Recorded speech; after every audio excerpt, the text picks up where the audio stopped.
Hello, ladies and gentlemen. My name is Dietrich, and today we are test driving the kinda sorta all-new 2025 Toyota Camry. This is a US market Camry, if you can't tell by my soothing California accent. So, hybrid powertrain. This is a front-wheel drive model, 225 horsepower. I say kinda sorta all-new because although this is ostensibly a redesign, it is still based on the same chassis as the previous generation Camry, since four-door sedans just don't sell quite as well as they used to.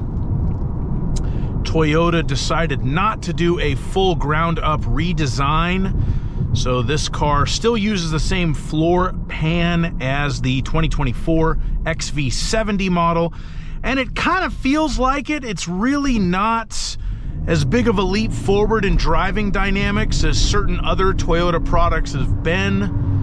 I'm thinking specifically of the new Prius.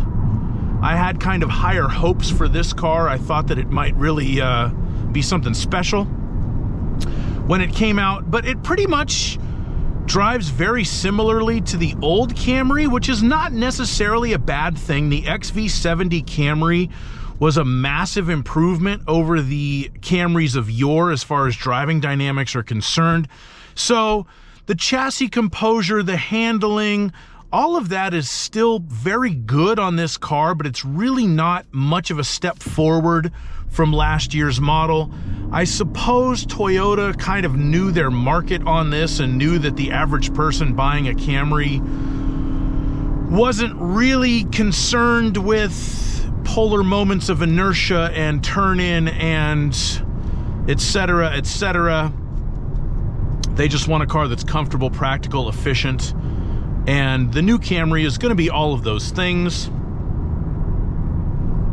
Slightly more power out of the 2025 hybrid model compared to the 2024. 225 horsepower in this one compared to 208 last year.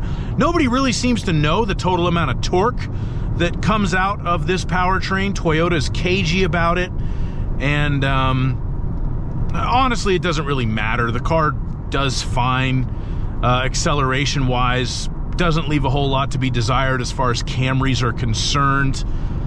And again, the handling is good. Body roll is well controlled. There's a little bit of it there, but it's not bad.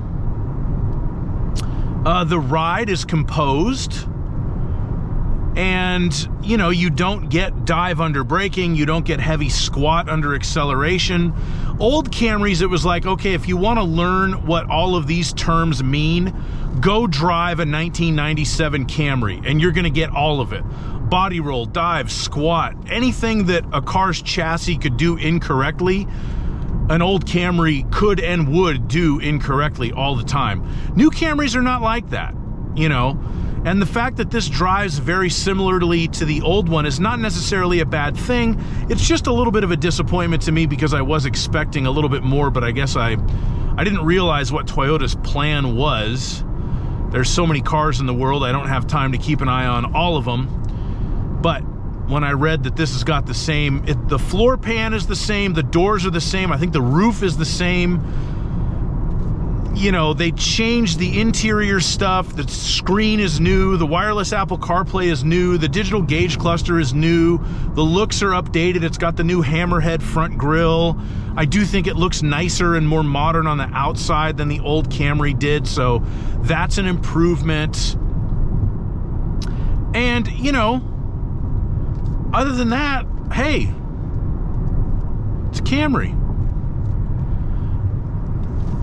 It is cool that they still offer this as a true, honest-to-God four-door sedan, because four-door sedans are going the way of the dodo bird, and I guess they kind of had to do it on the cheap to make the economics make sense for them. They don't even sell this car in Japan. Can you believe that? You can't buy a new Toyota Camry in Japan right now, at least a 2025 XV80 model, because the XV70 sold so poorly that they just didn't bother. I guess there's just not much of a market for a car like this in Japan anymore. A little bit crazy. Interestingly enough, the mile per gallon rating is down a little bit compared to last year's Camry, although it must be said on the 2024 Camry SE Hybrid that I tested, it didn't quite hit its EPA rating on my highway fuel economy test. I haven't tested this one yet. I plan on doing that tonight, and I'm sure it'll be done by the time you see this video, so look for a link to that in the description. Do a little refinement check. This is 67 miles per hour on a halfway decent road. 65.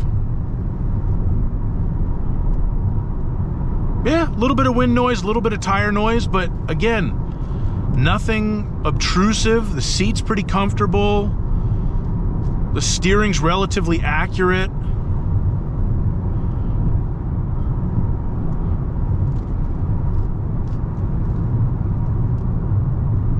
The 2025 Toyota Camry. I do think it was a good call for Toyota to make these all hybrids for this year. I think that'll help sales, and I just think that's the right call moving forward. The hybrid section of the market right now is probably the hottest one. The bloom has come off the rose for the time being as far as EVs, but people do want better fuel economy because gas prices have been so kind of unpredictable lately.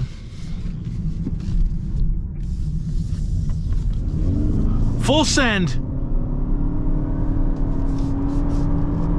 Oh, feel the power.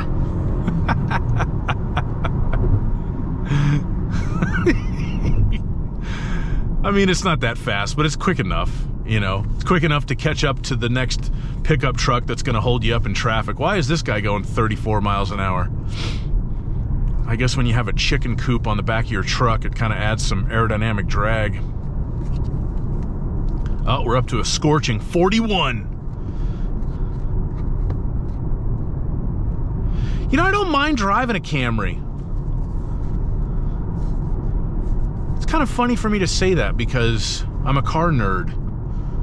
And normally Camrys aren't our thing, but it's all right. I kind of wish this was a full redesign. I kind of wish had a little bit better passenger room or a little bit better handling or something, but it's fine for what it is. I don't know why I'm complaining. Everybody's got to complain about something on the internet. I try not to complain too much because it's unbecoming. It's ungentlemanly. All right, watch this. Watch the untamed passing power of the 2025 Toyota Camry. Oh, good Lord. Hey, we got by the truck. It did the job.